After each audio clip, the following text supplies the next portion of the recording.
The stories of Mahabharata, retold by Sudipta Bhawmik.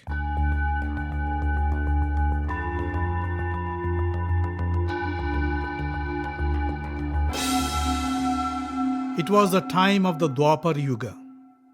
The great Rishi or sage Vyasa composed an epic poem which he called the Mahabharata. Rishi Vyasa was the son of Satyavati and Rishi Parashara. Since he was of dark complexion and was born in an island, he was also called Krishna Dwaipayan Vyasa. Vyasa composed the poem but couldn't write it down because his thoughts ran faster than his pen. So he was looking for a scribe who could write the verses at the same speed with which he recited them. But he could find none. Vyasa invoked Lord Brahma. Brahma appeared before Vyasa and asked, "Why did you call me, Vyasa? What do you want?" Vyasa said, "O Lord, I have composed this wonderful poem, an epic. It is the story of mankind, the story of our humanity. But I need someone who can write it while I recite the verses. Can you recommend someone?" Brahma said, "I think Ganesha would be the best person for this job. Why don't you ask him?" Vyasa called Ganesha, the elephant-headed god. Ganesha appeared and asked, "I understand you are looking for a scribe for your poem?" "Yes, I am," said Vyasa. "I can write your poem for you," said Ganesha. "But I have a condition. My pen should never stop. If you ever hesitate while reciting your poem and my pen stops, it will not start again and I will leave right away." Vyasa thought for a while and then said, "I agree. But I also have a condition. You cannot write a single word or verse without understanding it." Ganesha thought that should be easy. After all, Ganesha is a god and Vyasa a mere human being. How could Vyasa write something that he wouldn't understand? Ganesha agreed to Vyasa's condition and sat down to write. Vyasa started dictating the poem. But whenever Vyasa ran out of material and needed some time, he would compose a verse with difficult words and complicated phrases. Even the god Ganesha had to stop and think to decipher those phrases, while Vyasa composed few more in his mind. Thus, the great story of Mahabharata began to take shape with this wonderful collaboration between Vyasa and Ganesha.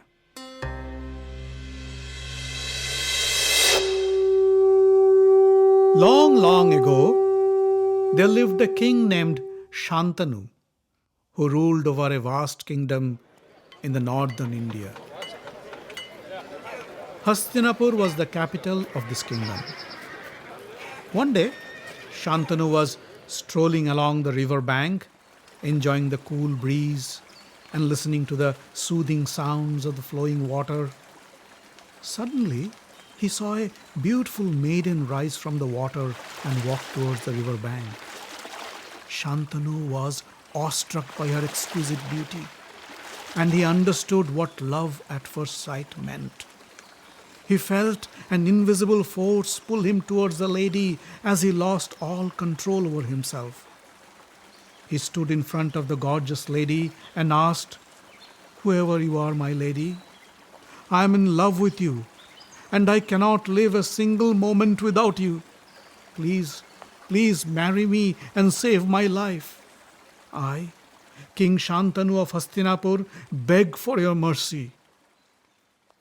The lady smiled and said, "I am flattered, O king, but I have a couple of conditions for any suitor who wants to marry me.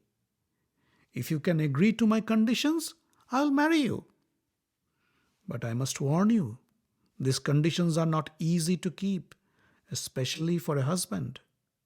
Shantanu said, "For you, I can agree to any condition." The lady smiled again and said, listen to them before you agree. First, you can never ask or inquire about who I am or where I come from. Second, you can never stop me or ask me for any explanations for any of my actions, whatever they may be. If you ever break your promise, I'll leave you at once. Do you think you can agree to these conditions? The infatuated king didn't have the patience to think through. He said, I agree. I will never ask you who you are, and I will never stop you from doing anything. Now will you please marry me? The lady agreed. Shantanu took her to his palace in Hastinapur and married her in a grand wedding ceremony. The happy couple spent a great year together until their first child, a boy, was born. When Shantanu heard the news that his wife has given birth to a beautiful little boy, he left his court and ran to the birthing chamber. But as he entered the room, he saw his queen pick up the newborn baby, wrap him in a shawl, and walk out of the room. Shantanu was about to ask where she was going, but he remembered his promise and kept quiet. He followed her as she left the palace and went to the bank of the river where they had first met. And there he saw his queen drop the baby into the river, and within moments the boy sunk into the deep waters. Shantanu was horrified. How could a mother do such a thing to her own child? He wanted to scream at his wife. But again, he remembered his promise not to ask any questions or demand any explanations. He was heartbroken, but he kept his mouth shut. After about a year, when Shantanu had almost forgotten the trauma of losing his first son, the queen gave birth to another child.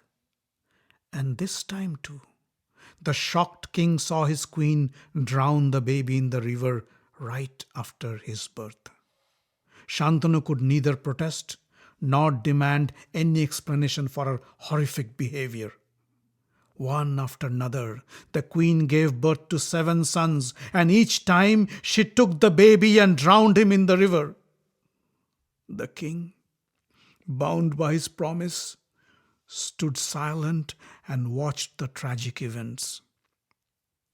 When the 8th son was born, and the queen was about to drown the baby in the river, Shantanu couldn't take it anymore. He shouted, "Stop! Stop this! I won't tolerate this anymore!" The queen stopped and said, "But you have promised." The angry king said, "I don't care for my promise anymore. How could you be so cruel? How could you kill your own child? I have kept my mouth shut all these years, but I won't let you kill my child anymore." The queen smiled and said, "You have broken your promise. Hence, I must leave you. But before I leave, I'll tell you the reasons for my action. I am Ganga, the river goddess. These 8 sons, 7 of whom I have drowned in the river, are the 8 Vasus of the heavens. Once, the Vasus visited Rishi Vashishta's ashram. Provoked by their wives, they stole Vashishta's cow, Nandini. Vashishta was furious and cursed them that they would be born as humans and go through the sufferings as any human does. The Vasus were scared. They cried and prayed for his mercy. Only Prabhasha, the 8th Vasu, the one who stole the cow, stood defiant. Finally, Vashishta calmed down, but he couldn't take back his curse. He said the Vasus would have to be born as humans, but the 7 of them who begged for his mercy would be short-lived. I was assigned to be their mother, and I had to relieve them of their curse by drowning them right after their birth. But the 8th Vasu, Prabhasha, would live a long life on this earth and endure the sufferings of human life. The eighth son of yours is the eighth Vasu, Prabhasha. Shantanu was amazed to hear this story. He pleaded to Ganga, please, please don't leave. It would be hard for a boy to grow up without a mother. Ganga said, I am sorry. My job is over and I must go now. I'll take this child with me and train him to be your worthy son. Then one day I will return your son to you. Saying so, she disappeared into the river with the newborn baby. Shantanu was heartbroken. He was sad and depressed. Every day, Shantanu would go back to the river bank with the faint hope to see Ganga come back with her son. Days passed, months passed, years passed, but Ganga didn't come back. Finally, one day, while he was taking his usual stroll on the river bank, he saw a handsome young boy playing on the banks of the river. Shantanu felt a strange attraction towards the boy. As he walked towards the boy to ask him who he was, Ganga appeared from the river. She came to Shantanu and said, O king, here is your son, the eighth child whom I took away with me. He has grown up and mastered the arts of warfare from the great Rishi Parashurama, and he is as skilled and powerful as his guru. He has learned all the scriptures and holy texts from the great sage Vashishta and has become the wisest of the wise. His name is Devabrata. And as I had promised, I have come to return your son to you. Please accept him. Shantanu was ecstatic with joy. He embraced Devabrata and took him to his palace in Hastinapur. Soon Devabrata became the most popular prince of Hastinapur. His gentle and kind behavior, his courage and strength, his wisdom and knowledge made him the obvious choice as the rightful heir to the throne of Hastinapur. One day, Devabrata was riding his horse in a meadow nearby when he saw a huge army approaching. It was King Shalya's army marching in to attack Hastinapur. The 18-year-old Devabrata alone fought the entire army. He defeated them, captured King Shalya and brought him as a captive to his father's feet. Devabrata's courage and heroic prowess impressed King Shantanu. The next day, in front of his ministers and subjects, he proclaimed Devabrata as the crown prince of Hastinapur. Shantanu, although happy to have his son Devabrata by his side, felt lonely at times.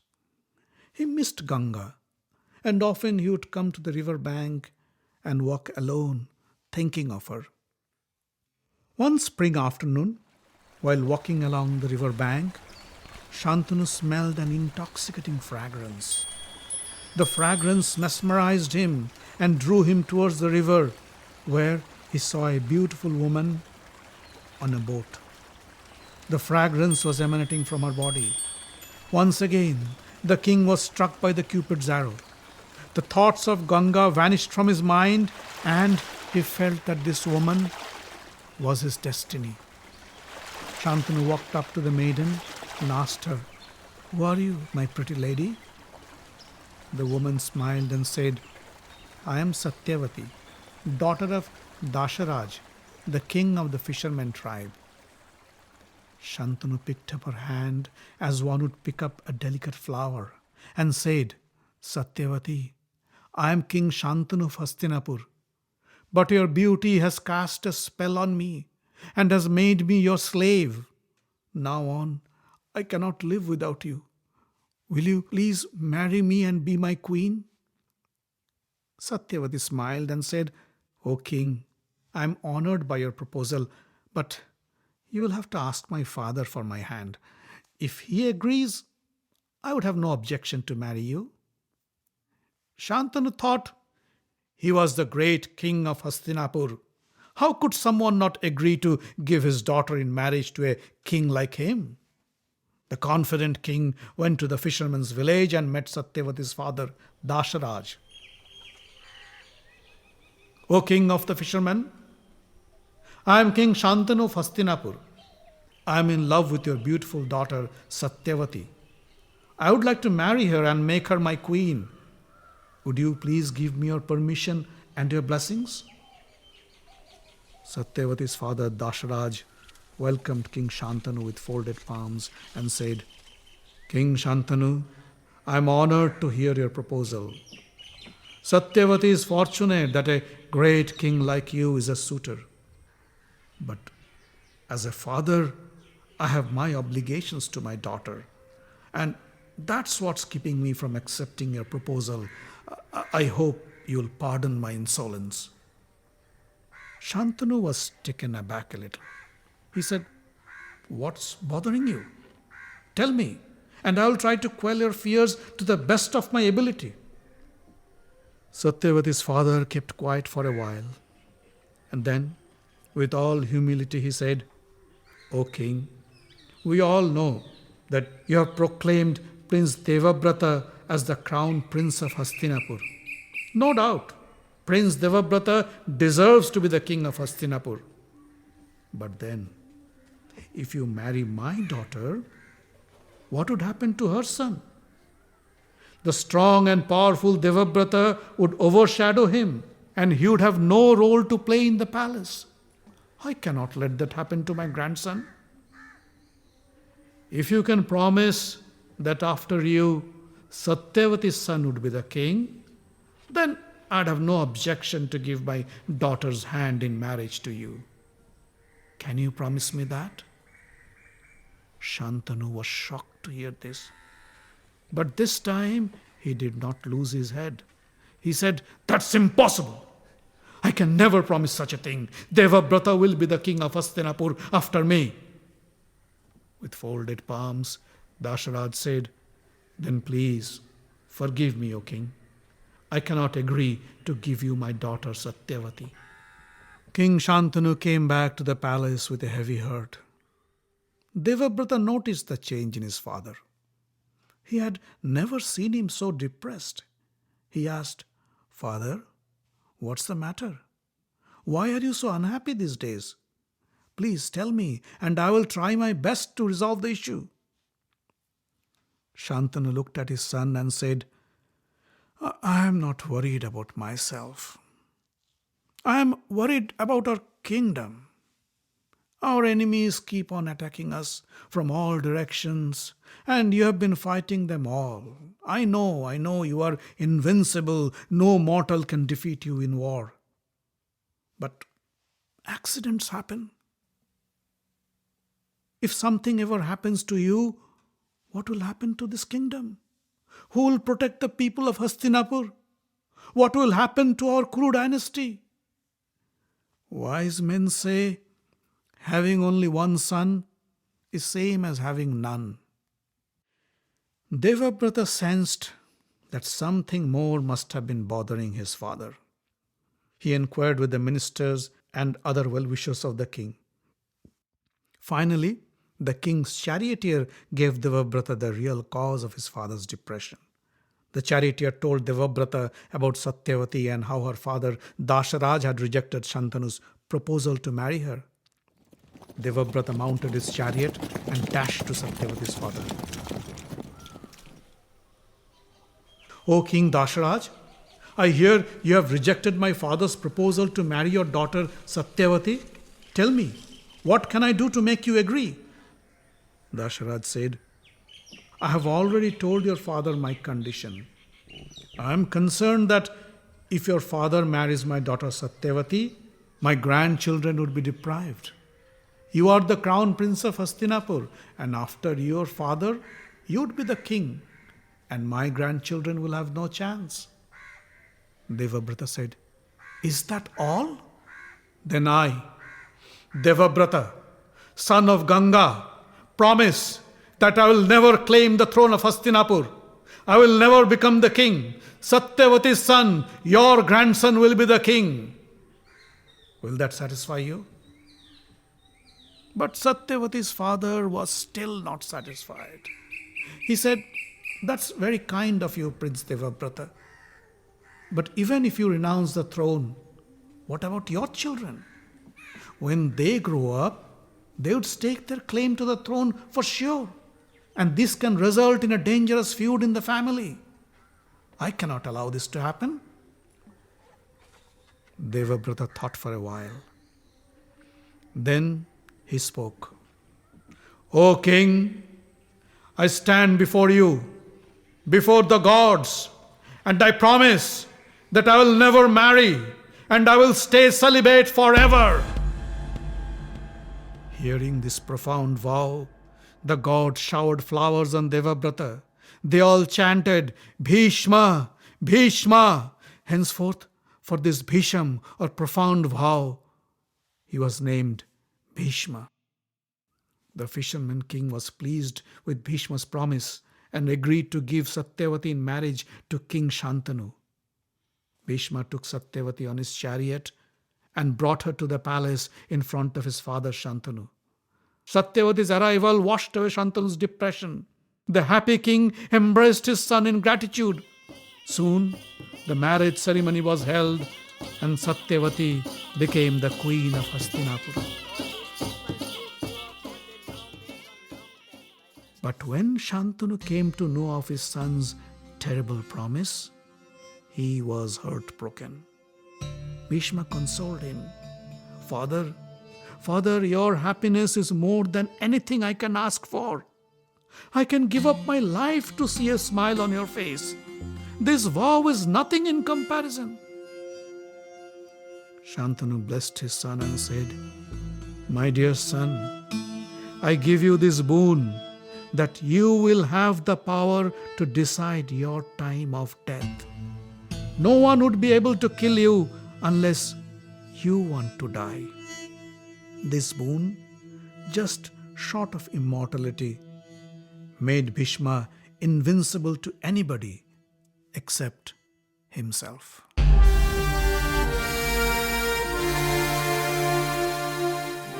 The Stories of Mahabharata is written, directed and told by Sudipta Bhawmik. Audio engineering, original music and sound design by Avi Ziv. Find us online at facebook.com/Mahabharata podcast. Join the group for updates and news. Subscribe to the podcast using iTunes or any other podcast catcher. On Twitter, we are at Mahabharat Audio. The podcast is distributed under the Creative Commons non-commercial license.